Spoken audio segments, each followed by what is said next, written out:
Welcome to Rod's Tree Tours of the University of Nevada, Reno Arboretum. My name is Rod Hollenbeek, aka the Tree Hunter. I am the host for this tour. This tree tour is called Southwest Benson Garden. It starts on the wide gravel path at the end of the parking lot of the Parking Services building. Go 150 feet from the end of the parking lot toward Lawler Event Center to the first narrow path on the right, and covers trees between the wide gravel path and North Virginia Street. Benson Garden was named for Dorothy Benson, who donated Benson Garden in 1946. Since then, there have been a number of landscaping projects here. This tour features a number of uncommonly planted tree species not seen on other tree tours. Much of it is in the woods, which is unusual for UNR trees. There is a pause of 2 seconds after each tree to let you get to the next tree, but if you haven't yet reached the tree, or if you need a little extra time to locate or contemplate it, please press pause until you are ready, then press play. Okay, let's get started. On the right of the wide path, where it meets the narrow path, is a columnar tree with upright branches on the right at number 1 on the map. This is Columnar Hornbeam, scientific name Catalpa Speciosa vestigiata, a cultivar of the long cultivated hornbeam, a native to Europe. The species name indicates that the leaves are shaped like birch leaves. It has branches at a high angle to the trunk. Its leaves are a dull yellow in fall, but in the winter, the dense sparse branches provide a screen. These are used as street or perimeter trees in many Reno settings. Just ahead on the right is a group of gray-leaved conifers at number 2 on the map. These are Arizona Cypress, scientific name Cupressus arizonica. Note that, beside the bigger trees, there are some smaller trees. These are volunteers, trees that spontaneously sprouted from the bigger tree's seeds. Also look at the bark on young limbs. It is an appealing combination of orange, gray, and brown. On either side of the Arizona cypresses near the path are 2 maples. On the right, red maple, scientific name Acer rubrum, native to eastern and midwestern U.S., and on the left, silver maple, scientific name Acer saccharinum, native to eastern North America. Both trees are struggling, possibly because they are hemmed in by the Arizona cypresses. By the time you go on this tour, they may well be gone. At the end of the group of Arizona cypresses at number 3 is Giant Sequoia, scientific name Sequoiadendron giganteum, native to the western slope of the Sierra Nevada. This tree's preferred habitat is an elevation belt where there is a lot of moisture in the form of snow. It grows quickly and can easily reach 100 feet in height within 60 or 70 years. This tree has red-brown bark with an unusual characteristic. If you would like, go to the tree and press on the trunk. Surprise! This tree's bark is spongy. The thickness of the trunk in mature trees makes it fire retardant, and the large amount of tannin in the tree makes it insect resistant. These are 2 of the reasons that giant sequoias may live a couple thousand years. About 35 feet farther, in an island between paths at number 4, is a multi-trunk tree with dark green glossy leaves. This is Black Cottonwood, scientific name Populus trichocarpa, native to the mountains of the western U.S., including the Sierra Nevada. This tree is quick growing but not long lasting, and it prefers streamside environments. The only place it is found in the wild in Reno is along the Truckee River, which can carry seeds downstream from the Sierra. Ahead on the right at number 5 is a small tree with more or less horizontal branches and leaves with parallel veins. This is Giant Dogwood, scientific name Cornus controversa, native to China, Korea, and the Himalayas. It has umbrella-shaped clusters of small white flowers and, unlike most other dogwood species, has alternating leaves. On its left, and a few feet farther from the wide gravel path, is another small tree, with finely toothed roundish leaves at number 6. This is Thornless Cockspur Hawthorn, scientific name Crataegus crusgalli variety enormis, a thornless variety of the species which is native to eastern and midwestern U.S. It also tends to have horizontal branches and has typical hawthorn white flowers and red fruits. Full foliage is gold. This tree was transplanted from elsewhere on campus a few years ago. To its left and a few feet farther back at number 7, also transplanted a few years ago, is a tree with 6-inch roundish leaves. This is northern or western catalpa, scientific name Catalpa Speciosa, native to midwestern U.S. This tree can be identified by its dark brown, half-inch by 8-inch pods. Its wood is used for furniture and cabinetry because it has a beautiful grain and a low shrinkage expansion rate. At number 8, just before a path that heads to the right, is a compound-leaved tree with 20 to 30 leaflets. This is Tree of Heaven, scientific name Ailanthus Altissima, native to China. This tree has abundant pink seeds and looks good as a landscape tree, but it has a distressing characteristic. It root suckers easily and can form thickets if not controlled. Please press pause and turn right onto a narrow path between a forested area and a grassy area. This is one of many paths in the southwest part of Benson Garden, and in order to prevent confusion, please follow path directions to see the rest of the trees on this tour. The map may help you in this regard. When you get to 2 small trees on the grassy knoll left of the path at number 9, press play. These are Princeton Elms, scientific name Ulmus americana Princeton. This cultivar of the eastern and Central American native American elm was introduced in 1922, but proved its worth after Dutch elm disease killed millions of American elms. It was resistant to the disease. In fact, it has been planted along Pennsylvania Avenue in Washington, D.C.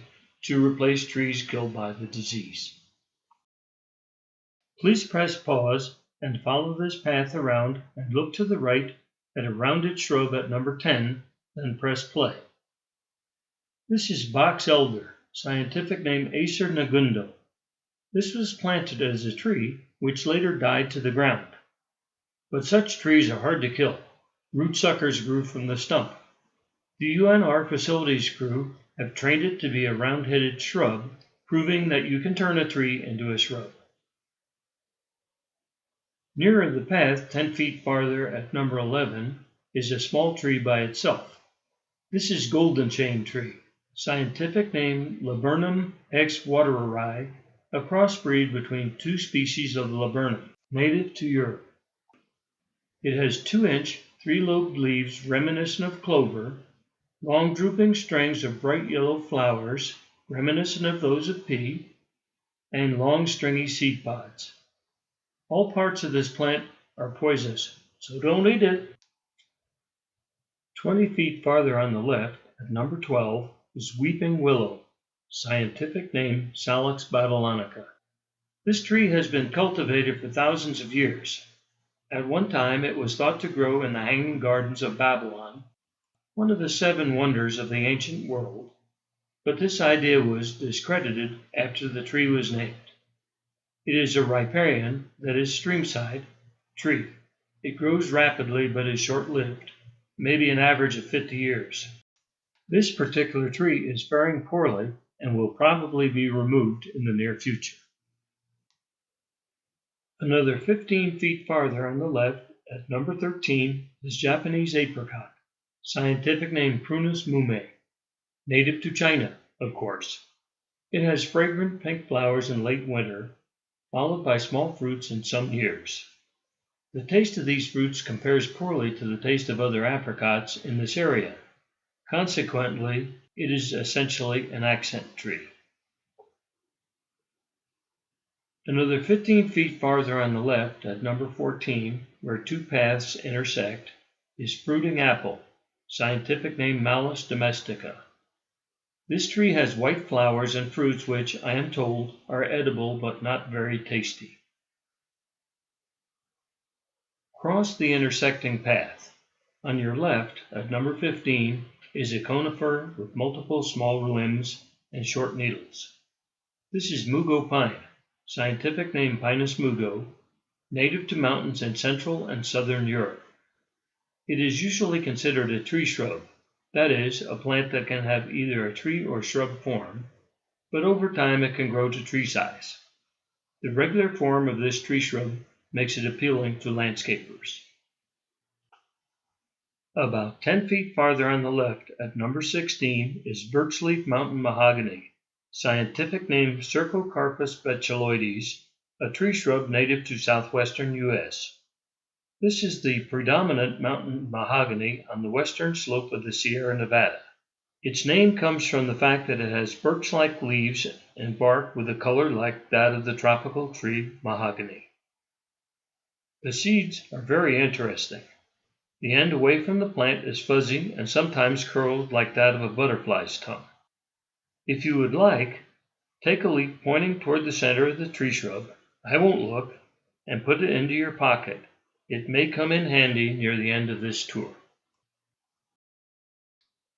Continue to where a path comes in from the left. The gray-green conifers on either side, with a roundish shape and sprays of leaves arranged vertically at number 17, are Oriental Arborvitae, scientific name Thuja orientalis, a cultivar of the species which is native to China, Korea, and Far East Russia. I don't know the cultivar because there are many which look similar. Continue to a roundish path where another path comes in from the left. In the area of this path are 4 compound-leaved ash species. Now, ash species look similar, and I am putting my best guess forward on species identification based on differences in both leaf shape and bark form. The fact that there are 4 species in this small area seems to me intentional to give us a chance to compare ash species and form. The first tree at the intersection at number 18 is green ash, scientific name Fraxinus pennsylvanica, native to the eastern United States. This is one of the 5 most popularly planted trees in northern Nevada because of its reliable bright yellow fall color. Note that the leaves are coarsely toothed and the leaflet stems are about 1/4 inch long. Let's head to the right around the path with a small diversion. The tree closest to the planetarium at number 19, with dark bark and dark green glossy single leaves, is Aristocrat Pear, scientific name Pyrus caleriana aristocrat, a cultivar of the China and Taiwan native Callery pear. It is narrower than the species, which has abundant white flowers in spring and good fall colors. Here in the forest, it doesn't have as good color. Left of the Aristocrat Pear at number 20 is a small tree with 4-inch roundish leaves. This is fruitless white mulberry, scientific name Morus alba fruitless. It has been cultivated for thousands of years because it is a tough, fast-growing shade tree with no messy mulberry fruits. One of its uses is as a home for silkworms, and the American colonists planted it for that purpose. Continue around the roundish path. Just inside it is a compound-leaved tree with round 1-inch leaflets at number 21. This is Black Locust, scientific name Rubinia pseudoacacia, native to southeastern U.S., but spread all over the country by settlers. This tree has white panicles of flowers in spring and 4-inch brown pods in fall. It provides good shade but poor fall color. A characteristic of this tree with thorny branches is that it tends to sucker and form thickets. The other tree inside the roundish path at number 22 is the second ash species, black ash, scientific name Fraxinus nigra, native to northeastern U.S. Note that its leaflets are thinner than those of the green ash. Uses for this tree include basket making and electric guitars because of its good resonance. Compare the leaves of those of green ash at number 18. The bark looks different than that of green ash. Look toward the large grassy area on your right at number 23. Just before it is the third ash species, Narrowleaf Ash, scientific name Fraxinus angustifolia, native to the Mediterranean area. Its leaves are even narrower than those of black ash, and the leaflet stems are very short. Narrowleaf ash is valued as an urban landscape tree because of its resistance to air pollution. The leaflets are 2 inches long and even thinner than black ash. Continue around the roundish path to the next path. The tree on the left at number 24 is the 4th ash species, Oregon ash, scientific name Fraxinus latifolia, native to lower elevations of the northwest coastal mountains and the Sierra Nevada. This timber tree has leaves which are rounder than the other ashes in this area. Head down the path next to the Oregon ash. On the right side, after about 50 feet, is a sparse-looking conifer at number 25, Rocky Mountain Juniper, scientific name Juniperus scapulorum, native to western North America, including a few places in eastern and southern Nevada. There are numerous cultivars of this species developed for the landscape industry, but this is probably the species. As you might guess, the small leaves indicate drought tolerance, and in their native habitat, junipers prefer rocky, dry, wind-blown sites where there is little competition. The little blue berries are used for flavoring foods and gin. Continue to where the path intersects another path. To your right, at number 26, is Amur Maple, scientific name Acer genilla, a native of China and Japan. It has 3-inch, 3-lobed leaves.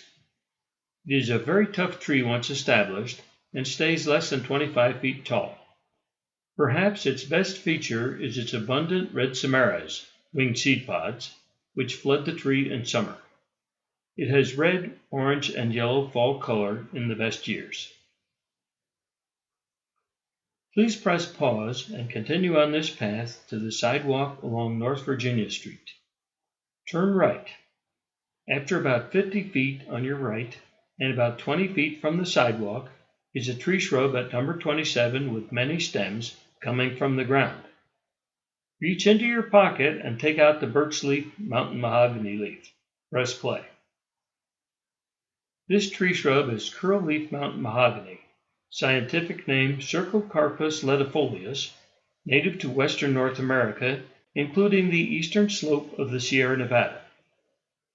It grows at about 4,000 to 6,000 feet. Note that the leaves are thick and look like those of a succulent. This plant is an expert at retaining as much water as possible. If it is the time of year when there are seed pods, you will notice that the seed pods look like those of Birchleaf mountain mahogany at number 16. Continue on the sidewalk. On each side of the light pole at number 28 is Goldenrain Tree, scientific name Coleruteria paniculata, native to China, Japan, and Korea. It is a 3-season tree. In early summer, after the other trees have bloomed, it has cylinders of small yellow flowers. It has lantern-shaped fruit which start out green, turn to yellow in fall, turn brown in winter, and stay on the tree until the leaves come out the next spring. The last tree on the tour is directly behind the light pole at number 29. It has small, dark, roundish leaves with pointed ends and sometimes points along the leaf margin. This is Winter King Hawthorn, scientific name Crataegus viridis Winter King, a cultivar of the southeastern U.S. species. It has white flowers in spring and red berries in fall, which sometimes persist into winter. Winter King is more disease resistant than the species and has more attractive fall color. purple, and scarlet. This concludes the Southwest Benson Garden Tree Tour. Thank you for joining me on this tour. If you would like to support the Arboretum, please see the options on the Donate link on the UNR Arboretum website.